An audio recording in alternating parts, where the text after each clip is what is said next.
નમસ્કાર દોસ્તો, health tips Gujarati ચેનલમાં આપનું સ્વાગત કરું છું. મિત્રો, એક એવી વનસ્પતિનો પરિચય કરાવવા માટે જઈ રહ્યો છું કે જે સાવ એટલે સાવ મફતમાં, ગામડામાં તો સાવ મફતમાં મળે છે. શહેરમાં એને શોધવી થોડી મુશ્કેલ પડે, પણ ગામડામાં ઠેર ઠેર એક એમ કહેવાય કે બિનઉપયોગી ટાઈપની વનસ્પતિ જે ઠેર ઠેર જોવા મળતી હોય એવી વનસ્પતિ એટલે ધતુરો. ધતુરો છે એના ઘણા બધા પ્રયોગો આયુર્વેદની અંદર છે, પણ મિત્રો અહીંયા તમને બતાવું ધતુરાનો છોડ છે. સાંધાના દુખાવા માટે આ જે ધતુરો છે આનો જબરજસ્ત પ્રયોગ છે આયુર્વેદની અંદર. ખાસ સાંધાના દુખાવા, કમરના દુખાવા, ગોઠણના દુખાવા જે થતા હોય તો એની માટે ધતુરો છે એ વરદાનરૂપ છે. ધતુરો જે છે એના આંતરિક ઉપયોગો પણ ઘણા બધા છે, આંતરિક ઉપચારો પણ છે આયુર્વેદમાં. પણ આંતરિક ઉપચારો કરતાં પહેલાં એનું સેવન કરવાના જે ઉપચારો હોય છે એ ઉપચારો કરતાં પહેલાં વૈદ્યની દેખરેખ હેઠળ જ આ ઉપચારો કરવા જોઈએ. પણ બાહ્ય રીતે જે ઉપચારો કરવામાં આવે છે એમાંનો એક સરસ મજાનો ઉપચાર ધતુરાનો છે કે જે ઘરે કરી શકાય. એની માટે મિત્રો સાંધાના દુખાવા માટે આ જે ધતુરો છે આનું જે ફળ, અને ઘણા લોકો ફીંડલા કહેતા હોય છે, ધતુરાનું ફીંડલા અથવા આને એનું ફળ કહેતા હોય છે. હવે મિત્રો આ જે ફીંડલા છે એ ફીંડલા આને તમે તોડી નાખો ને, આ જે આનું ફળ કે ફીંડલું જે કહો તે, આને જો ખોલીએ ને, હજી બરાબર પાક્યું નથી, પણ આને તોડો એટલે અંદરથી ઝીણા ઝીણા એના બીજ નીકળે છે. આ બીજ છે એ ઔષધીય ગુણતત્વ ધરાવે છે. સાથે સાથે આ જે ધતુરાના જે પાન છે, પાનની અંદર પણ આયુર્વેદિક પ્રોપર્ટી રહેલી છે કે જે ઘણી બધી બીમારીઓને ઝડપથી દૂર કરે છે. ખાસ ચામડીની બીમારીઓ અને સાંધાની બીમારીઓ હોય, દુખાવાને લગતી સમસ્યા હોય, એમાં ખૂબ સારું પરિણામ આપે છે. હવે એક સરળ પ્રયોગ બતાવું છું કે જે ઘરે કરી શકાય. એ પ્રયોગ એવો છે કે આને તમે ખોલો ને, આ જે ફળ છે અંદરથી નાના નાના બીજ નીકળે, એ થોડા બીજ લેવાના છે, 1-2 ચપટી જેટલા. અને પાન પણ લઈ શકો છો. પાનનો ઉપયોગ કરવો હોય તો પાનને વાટી લેવાના છે, 2 થી 3 આવા પાન લેવાના છે.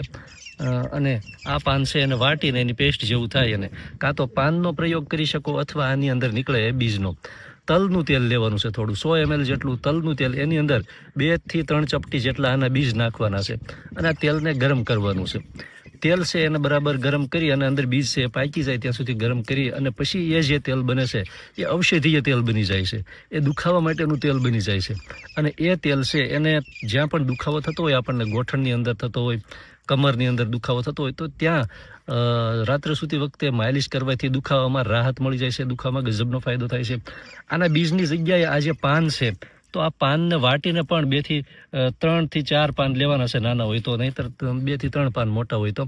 એને વાટીને 100 ml તેલમાં ગરમ કરવાના છે. એ પાનનો પણ ઉપયોગ કરી શકીએ. તલના તેલની અંદર કરવાથી વધારે ફાયદો થાય છે.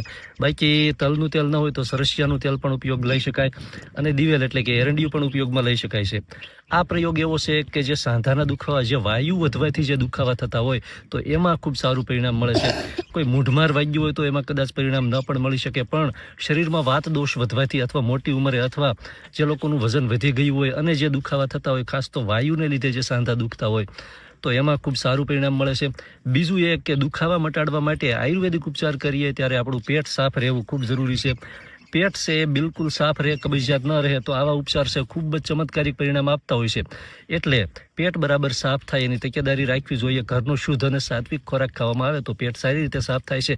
જો પેટ સાફ બરાબર ન થતું હોય, એટલે કે કબજિયાત જેવું રહેતું હોય, અથવા પાચનની કોઈ પણ નાની મોટી સમસ્યા હોય, તો આ ઉપચાર ઝડપથી કામ આપતો નથી. તો પાચનની સમસ્યા દૂર કરવા માટે મિત્રો રાત્રે સૂતી વખતે 1 ચમચી અથવા અડધો ચમચી જેટલો ત્રિફળા પાવડર હુંફાળા પાણીમાં નાખી અને પી જશો, એટલે સવારે કબજિયાતની સમસ્યા નહીં રહે અને પેટ બરાબર સાફ થશે. પેટ જ્યારે બરાબર સાફ થશે તો આવો કોઈ પણ ઉપચાર આયુર્વેદિક કરવામાં આવે તો એ ખૂબ સારું અને ઝડપી પરિણામ આપતું હોય છે. મિત્રો, ખૂબ ખૂબ આભાર. જય માતાજી.